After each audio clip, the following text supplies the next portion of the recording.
तो दोस्तों आप लोगों को पता हो जो रूस है वो भारत को अपने 5वीं पीढ़ी के लड़ाकू विमान के जो बड़े से बड़े प्रोजेक्ट हैं उन पर न सिर्फ आधे हिस्से के साथ इंक्लूड करना चाहता था, बल्कि जो रूस है उसने भारत को इसका खुला ऑफर भी दिया था। लेकिन जो भारत है उसने रूस के 5वीं पीढ़ी के लड़ाकू विमान से प्रोजेक्ट से हटके अपना खुद का एमका बनाने का फैसला किया था और भारत कई हद तक इस पर कामयाब भी हो रहा है। लेकिन दोस्तों जो रूस की तरफ से अभी दावा किया गया है, जिस दावे को अगर जो भारत है वो थोड़ा दिमाग और थोड़े पैसे लगा देती है तो जो भारत है वो 6वीं पीढ़ी के लड़ाकू विमान के साथ जो भारत का भविष्य बनने वाला 6वीं पीढ़ी का लड़ाकू विमान होगा वो भी कम से कम पैसे और कम से कम समय में बन के तैयार हो जाएगा, जैसे कि भारत के ब्रह्मोस मिसाइल बनकर तैयार हुई थी। तो दोस्तों खबर क्या है, तो रूस की एक कंपनी है जिसका नाम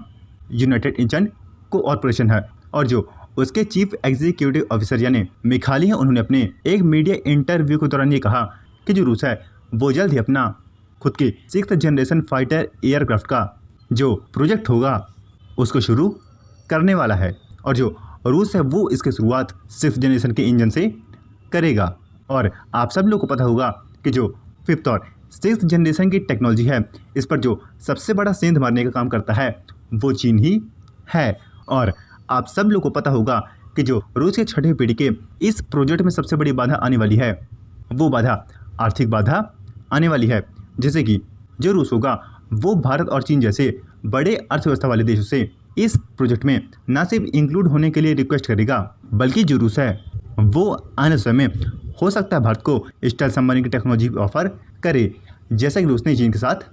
किया था। और इसी साथ साथ आप लोग को ये बता दें कि जो रूस ने इस प्रोजेक्ट में अगर चीन को इंक्लूड कर लिया तो जो भारत के 6वीं पीढ़ी के लड़ाकू विमान का प्रोजेक्ट होगा वो डीले तो होगा, साथ में जो रूस और चीन की करीबियाँ हैं वो और ज़्यादा बढ़ जाएंगी, जो कि भारत के लिए बहुत ज़्यादा नुकसानदायक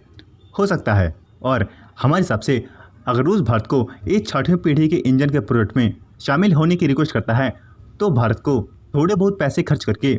इस प्रोजेक्ट में इंक्लूड हो जाना चाहिए, क्योंकि जो भविष्य टिकेगा वो 5वीं नहीं बल्कि 6वीं पीढ़ी के लड़ाकू विमानों में टिकेगा। और जो भविष्य में भारत और रूस की दुनिया होंगी वो भी इस प्रोजेक्ट को लेके करीबियों में बदल जाएंगी, क्योंकि जो भारत और रूस की दोस्ती मजबूत हुई है वो जब से भारत और रूस ने मिलकर ब्रह्मोस मिसाइल बनाई है तभी से भारत और रूस के बीच में रिश्ते ज़्यादा मजबूत हुए हैं। और जो रूस है वो आने समय में चीन के मुकाबले भारत को इस ऑफर के लिए लुभाने में ज़्यादा रोचक होगा, क्योंकि भविष्य में अगर ये 6वीं पीढ़ी के लड़ाकू विमान बनाने में पूर्ण रूप से सफल हो जाते हैं तो जो अमेरिकन और यूरोपीय प्रतिबंध होंगे वो इन विमानों के एक्सपोर्ट में सबसे बड़ी बाधा बन के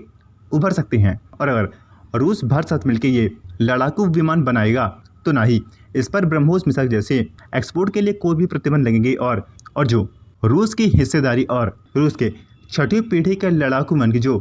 टेक्नोलॉजी होगी वो भी पूर्ण रूप से सुरक्षित होगी।